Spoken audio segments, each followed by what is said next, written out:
est écouté. Votre sainteté, je voudrais savoir quel est le message principal que Bouddha a légué, selon vous?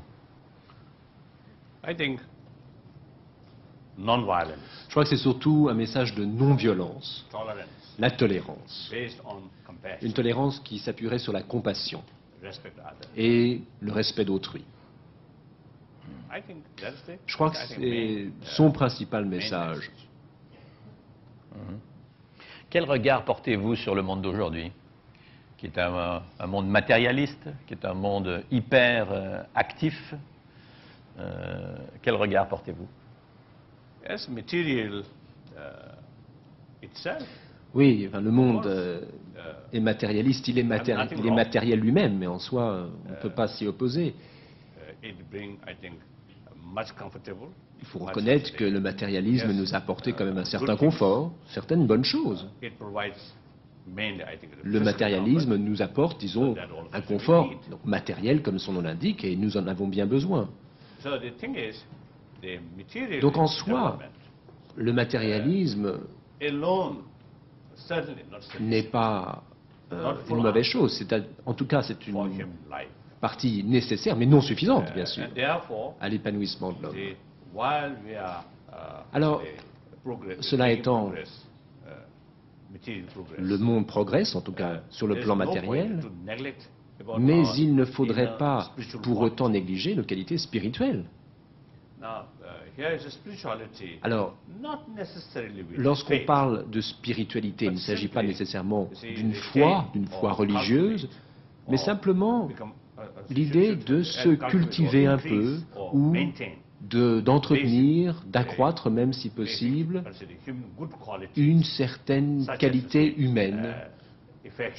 Je pense à des choses comme l'affection qui se cultive, ou même encore le sens de la communauté humaine ou de responsabilité. And then I think it is, I think, also very important. Ça, c'est des choses qui se cultivent, mais il est également essentiel d'être conscient du mal qui peut exister, en tout cas, du mal que peuvent faire certaines émotions telles que la haine, la peur, le doute, ou même la cupidité. Là, à mon sens, ce sont des émotions très destructrices.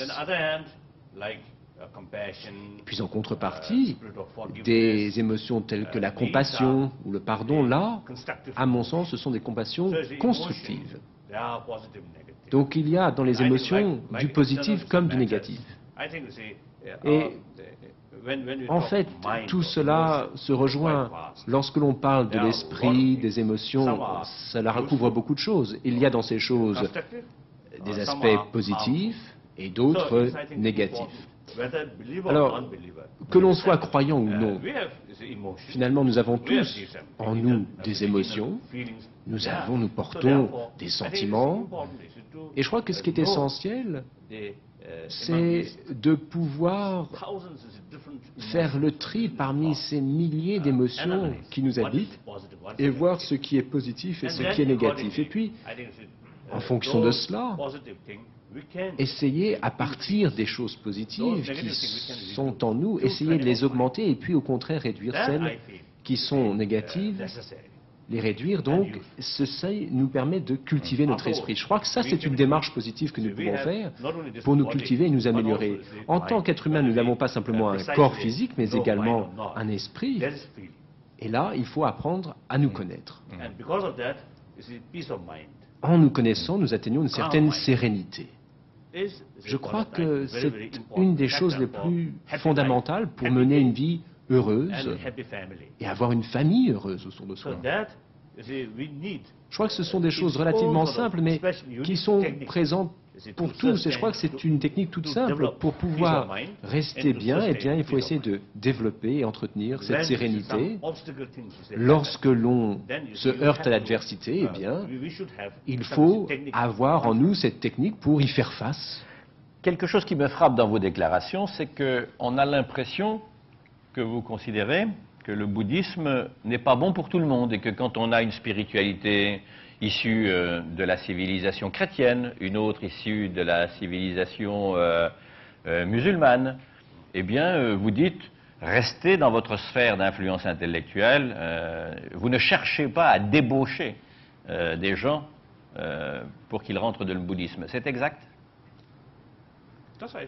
Tout à fait. C'est-à-dire que si nous essayons de faire du prosélytisme, d'abord, dans un premier temps,